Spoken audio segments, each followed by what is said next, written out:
Welcome back to this episode on emotional health. Up to now, we had seen stress and distress. In today's episode, we are going to see what is your subjective experience when you are undergoing stress as well as when you are undergoing distress. And this we shall be discussing under four headings. Affectivity, which is your basal feeling tone. Affective changes, those are changes in your feelings on account of interaction between the nature and the environment. Emotional disturbances, which are brought about by your interaction between your beliefs and the environment. And mood.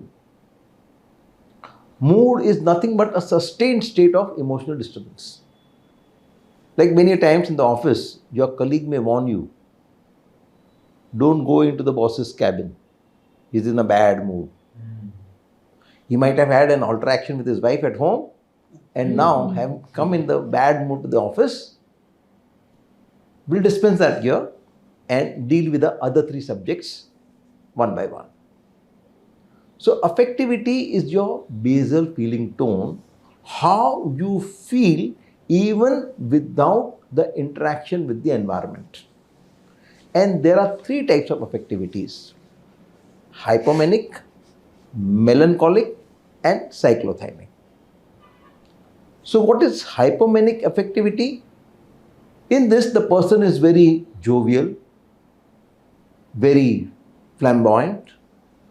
He is very happy, makes others happy. He likes to crack jokes, play pranks. They like comedy. They're very optimistic. But the drawback is that they are overconfident. They promise a lot but deliver less. And they tend to overestimate themselves. The melancholic affectivity, the person is very serious, very bogged down, very grim, sober. He laughs rarely, cries easily. He likes tragedy. These people are pessimistic also. When the glass is half full, they say it's half empty. But these people are very dedicated, sincere, and usually tend to underestimate themselves. In cyclothymic affectivity, there are periodic changes between hypomania and melancholia. For some time they are in hypomanic state, for some time in the melancholic state. And mind you, these changes are not because of changes in the situation. They are spontaneous and periodic. That if you keep a diary of these swings, you may be even able to predict when the person will be in hypomanic phase and when in melancholic phase. It is not that they win a lottery ticket and become happy, or they lose the job and become sad, or the wife dies and they become happy. No, these changes keeps on occurring spontaneously. Now, which of these is good? It's same, no? Getting wise. The popular misconception is hypomania is good. All of them have their plus points and minus points. This is the background nature of the person, and against this background there are affective changes occurring. So what are the affective changes? They are feelings of pleasantness and unpleasantness. It occurs because of the interaction between the nature of the person and the environment. When the environment is suited to the nature, it gives rise to a pleasant feeling, and the person likes that situation or activity. When the situation is not in keeping with the nature of the person experiences an unpleasant feeling, and the person dislikes this situation or activity. So our likes and dislikes are our preferences. Preferences based on nature. And different people have different natures. So different people have different preferences. Someone will like a hot water bath, somebody like a cold water bath. Somebody like to eat hot food, somebody like to eat cold food. Somebody likes sweet taste, somebody like pungent taste, somebody like sour taste, somebody like salty taste. Somebody will be interested in studies, somebody in arts, somebody in sports. Somebody will like to mix with people, somebody like to stay aloof. Somebody will like to take a leader's role, somebody will like to take a follower's role. All this is perfectly in order. Where we create the disorder is when we say that because I like it, it is good, and because I dislike it, is bad. Now the B1, B2, B3, B4 are born. And why do we make this mistake? Because most of us want pleasantness and we don't want unpleasantness. Effectively, what are we saying? That the situation should always suit our nature and never be contrary to our nature. Is that possible? Is that feasible? No. No. Why? Because the situation always keeps on changing, sometimes suited to you, sometimes not. Like I like only winter, I don't like summer, I don't like monsoon. But I have to face all three seasons. I like only assertive people, I don't like aggressors, I don't like submissives. But I have to deal with all three of them. So these feelings of pleasantness and unpleasantness are inevitable. Every living creature experiences it. Only a dead person cannot experience it. Second, these feelings are natural and spontaneous. Suppose the AC or the fan suddenly stops because of power failure, we don't even have to think that now we shall feel the heat. It automatically starts happening. And most importantly, these feelings are necessary. Necessary for our very survival. Let me explain. Suppose there are two patients suffering from high blood pressure. One patient, because of the high blood pressure, has giddiness, palpitation, uneasiness. And the other patient, in spite of having the high blood pressure, is totally free of symptoms. Who is luckier between the two? The one with the symptoms or one without the symptoms? With the Without the symptoms. symptoms. With the symptoms. Yes. Without the symptoms. Without the symptoms? With the symptoms, I think. The person with the symptoms Because that's will approach the technically- doctor who will diagnose his illness and treat it. In the other patient, because there are no symptoms, he'll never approach a doctor. His illness remains undetected, untreated, and he will suffer from paralysis. You tend to feel, but he's not suffering, he's not having, so he is luckier one. Yeah, you tend to feel. Tend to feel But that. actually, Actually, he is the unluckier. Right? So this unpleasantness is our best friend. It is alerting us that something is going wrong. Please take care. But we regard it as a worst enemy. From where did it arise? In fact, the absence of unpleasantness is very dangerous. Like say, why is cancer such a dangerous disease? it doesn't get detected early. It doesn't get detected. Why? Because cancer is a painless disease. The pain of cancer is in the terminal stages when you can do nothing for the patient. In the initial stages, when it is treatable, it is not detectable. In the later stages, by the time it is detectable, it is untreatable. Suppose the very first cell of cancer was associated with an excruciating pain, then no case of cancer would ever remain undetected. No one would ever die of cancer. So, absence of the pain makes cancer so dangerous. Now, most of us believe that we want pleasantness and we don't want unpleasantness. When you have such a value system, then what happens? Whenever the environment is in keeping with your beliefs, you are delighted. And when it is contrary to your beliefs, you are distressed. Whatever delights you, you are attached to it, and whatever distresses you, you are averse to it. So our attachment and aversion are our insistence. Attachment is things always should be in this manner. Aversion is things never should be in this manner. So this insistent attitude invites a host of secondary emotional disturbances. Before we proceed to that, let us clarify two issues.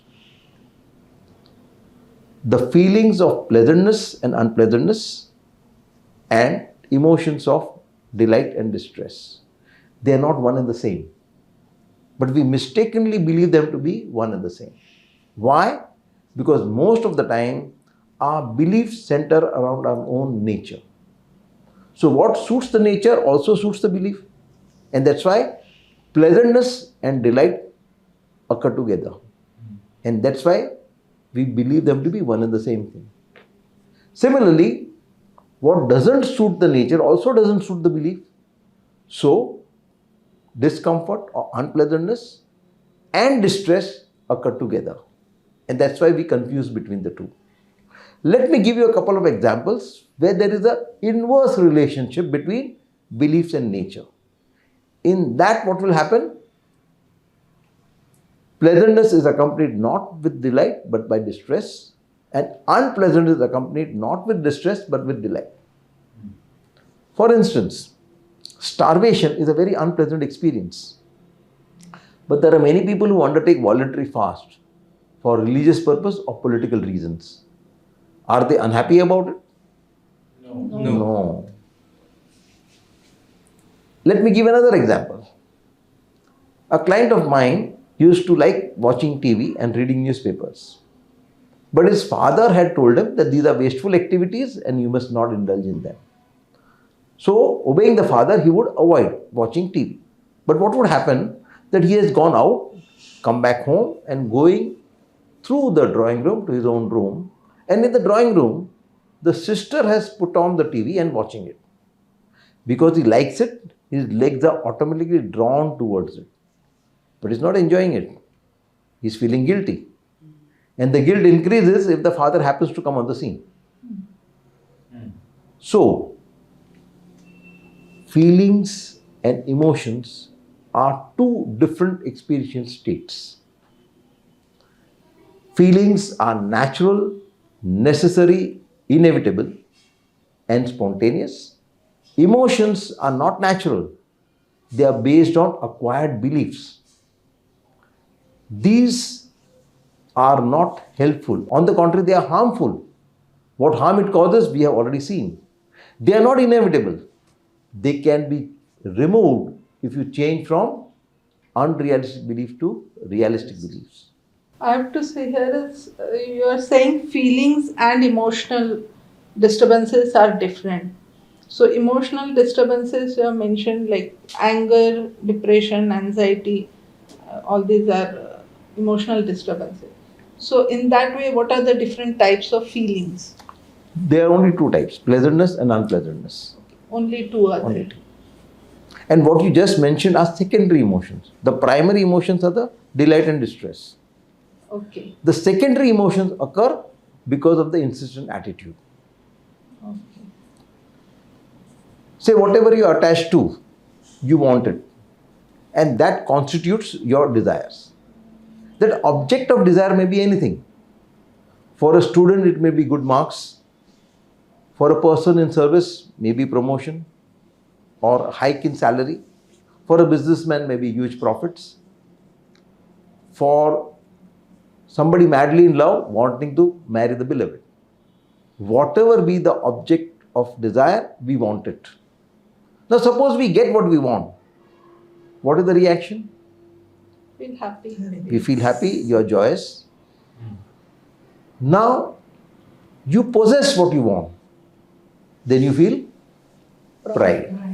And you will show off to others. Now, whatever you possess is not adequate. Say, I wanted a Mercedes car, I got it. I feel proud about it. But now, after some time, I want one more for my wife. What is the reason? Greed. Greed. Now I'm afraid that somebody may steal my car. So I build a garage and put 10 locks on it. What I'm doing? I am jealously guarding my possession. When what I want, there is uncertainty about getting it.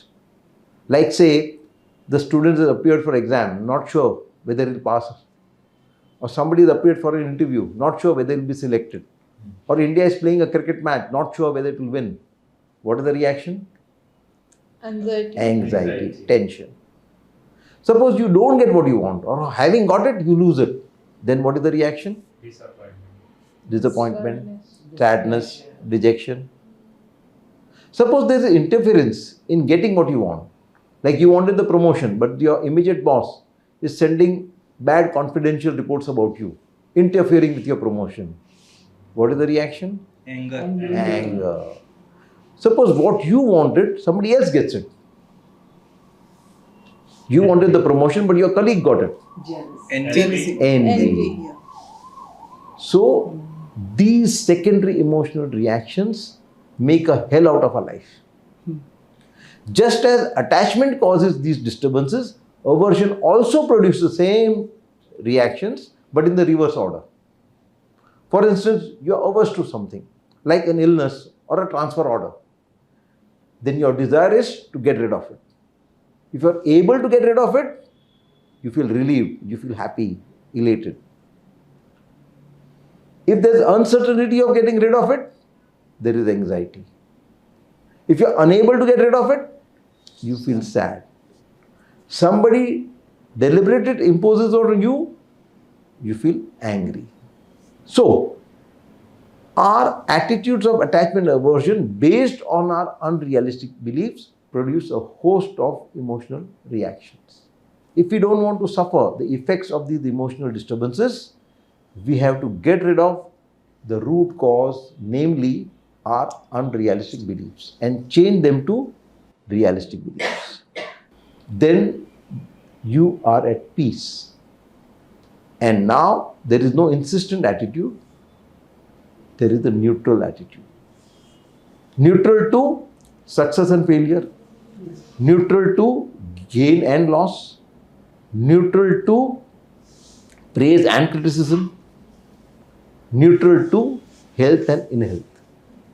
All of us are going to confront these situations sometime or the other in life. But now we are able to take them in stride. So when you said peace, it is not happiness. No. It's neutrality. Correct, correct. So, this neutral attitude comes about when we change our beliefs from unrealistic to realistic one. How to bring about this change in our belief system will be the topic of the next episode.